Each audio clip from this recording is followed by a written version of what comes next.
Hi friends, നമസ്കാരം. കഥ കേൾക്കാനിരിക്കുന്ന എല്ലാവർക്കും കൃഷ്ണാസ് സ്റ്റോറി ടൈമിലേക്ക് സ്വാഗതം. രാമായണം കഥ കേൾക്കാം. കൃഷ്ണാസ് സ്റ്റോറി ടൈമിലൂടെ രാമായണ കഥ കേൾക്കുന്ന എല്ലാവർക്കും ഹൃദയം നിറഞ്ഞ നന്ദിയും അഭിനന്ദനങ്ങളും അറിയിക്കുന്നു. ഇതുവരെ വായിച്ച ഭാഗങ്ങൾ എല്ലാവരും കേട്ടിരിക്കുമെന്ന് കരുതട്ടെ. കേൾക്കാത്തവർക്കായി ഡിസ്ക്രിപ്ഷനിൽ ലിങ്ക് കൊടുത്തിട്ടുണ്ട്. സചിത്ര രാമായണം എന്ന ഈ പുസ്തകത്തിൻ്റെ രചയിതാവ് കെ മനോജ് കുമാർ. പ്രസിദ്ധീകരണം സിസോ പബ്ലിഷേഴ്സ്, തിരുവനന്തപുരം. ഓഡിയോ നിങ്ങളിലേക്ക് എത്തിക്കുന്നത് കൃഷ്ണകുമാരി. നമ്മുടെ ചാനലിലേക്ക് ആദ്യമായി എത്തുന്നവരും ഇതുവരെയും സബ്സ്ക്രൈബ് ചെയ്യാതെ വീഡിയോ കാണുന്നവരുമെല്ലാം ഒന്ന് സബ്സ്ക്രൈബ് ചെയ്തുകൊണ്ട് അടുത്ത് കാണുന്ന ബെൽ ബട്ടൺ പ്രസ് ചെയ്ത് ഓൾ എന്ന ഓപ്ഷൻ കൂടി എനേബിൾ ചെയ്തിടുക. എങ്കിലേ ഞാനിടുന്ന വീഡിയോസിൻ്റെ നോട്ടിഫിക്കേഷൻസ് നിങ്ങൾക്ക് കൃത്യമായി ലഭിക്കുകയുള്ളൂ.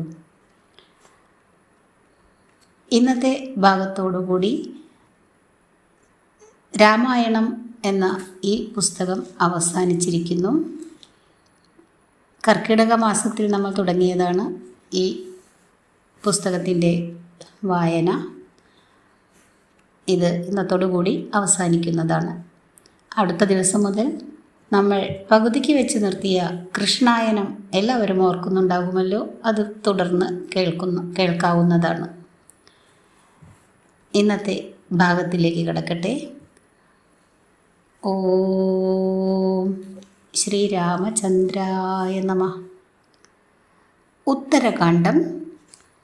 ലക്ഷ്മണ പരിത്യാഗം. അക്കാലത്ത് സിന്ധു നദിയുടെ ഇരുകരകളിലുമായി വ്യാപിച്ചു കിടന്നിരുന്ന ഗാന്ധാരം എന്നുകൂടി പേരുണ്ടായിരുന്ന സിന്ധുദേശം ഗന്ധർവന്മാരുടെ ഭരണത്തിലായിരുന്നു.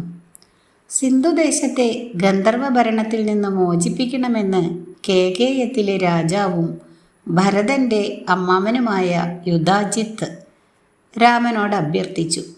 രാമൻ ഈ ദൗത്യം വിജയകരമായി നിറവേറ്റാൻ ഭരതനെ നിയോഗിച്ചു.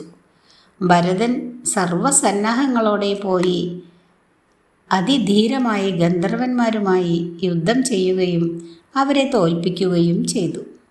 ഗന്ധർവ ലോകത്തേക്ക് അവരെ തുരത്തി ഓടിക്കുകയും ചെയ്തു.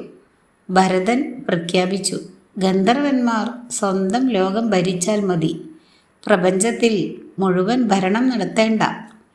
ഈ പ്രഖ്യാപനത്തിനു ശേഷം ഭരതൻ തന്നെ കുറച്ചുകാലം ഗാന്ധാരദേശത്തിൻ്റെ ഭരണ ചുമതല കാര്യക്ഷമമായി നിർവഹിക്കുകയുണ്ടായി.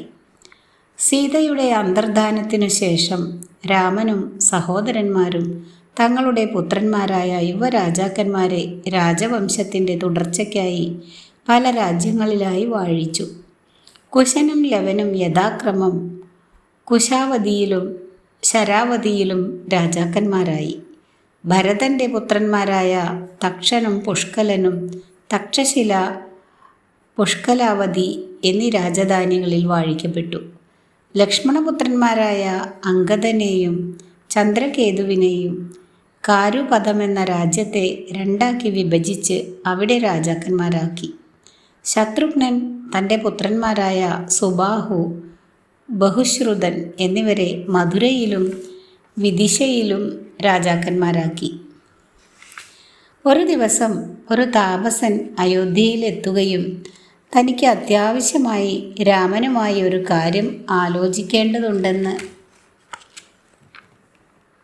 കാവൽക്കാരെ അറിയിക്കുകയും ചെയ്തു. മന്ത്രശാലയിൽ പ്രവേശിപ്പിക്കപ്പെട്ട താപസൻ രാമനോട് പറഞ്ഞു, അങ്ങയോട് ഗൗരവപ്പെട്ട ഒരു സംഗതി എനിക്ക് സംസാരിക്കാനുണ്ട്. നമ്മുടെ സംഭാഷണം നടക്കുമ്പോൾ ഇതിനകത്തേക്ക് ആരും കടന്നു വരാൻ പാടില്ല. വന്നാൽ അയാളുടെ ജീവിതം അതോടെ അവസാനിപ്പിക്കണം.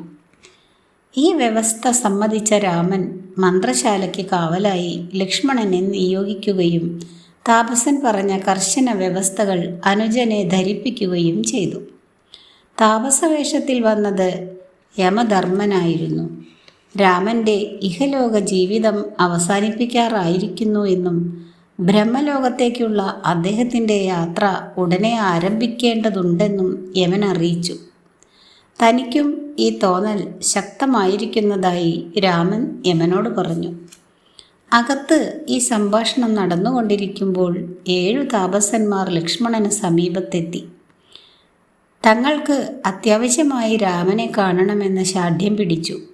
ലക്ഷ്മണൻ അവരോട് പറഞ്ഞു, നിങ്ങൾ കുറച്ചു നേരം കാത്തു നിൽക്കണം.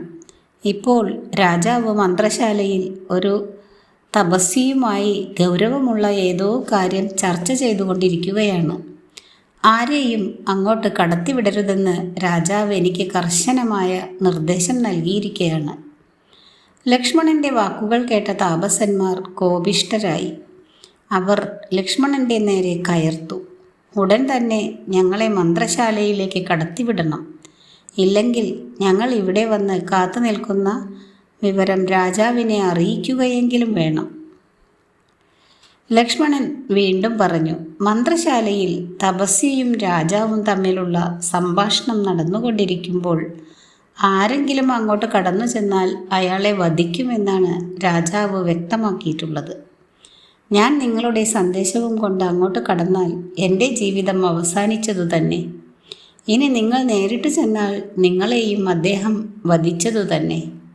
ഈ ഘട്ടത്തിൽ താപസന്മാരിൽ മുഖ്യൻ എന്ന് തോന്നിക്കുന്ന ആൾ പറഞ്ഞു, ഞങ്ങൾ വന്ന് കാത്തു നിൽക്കുന്ന വിവരം നിങ്ങൾ ഉടൻ തന്നെ രാജാവിനെ അറിയിക്കാൻ കൂട്ടാക്കുന്നില്ലെങ്കിൽ നിങ്ങളെ ഞങ്ങൾ ശാപാഗ്നിയിൽ ദഹിപ്പിക്കും. ജ്യേഷ്ഠൻ്റെ നിർദ്ദേശം ലംഘിച്ച് താപസന്മാരെ മന്ത്രശാലയിലേക്ക് കടത്തിവിടുന്നത് തെറ്റാണ്.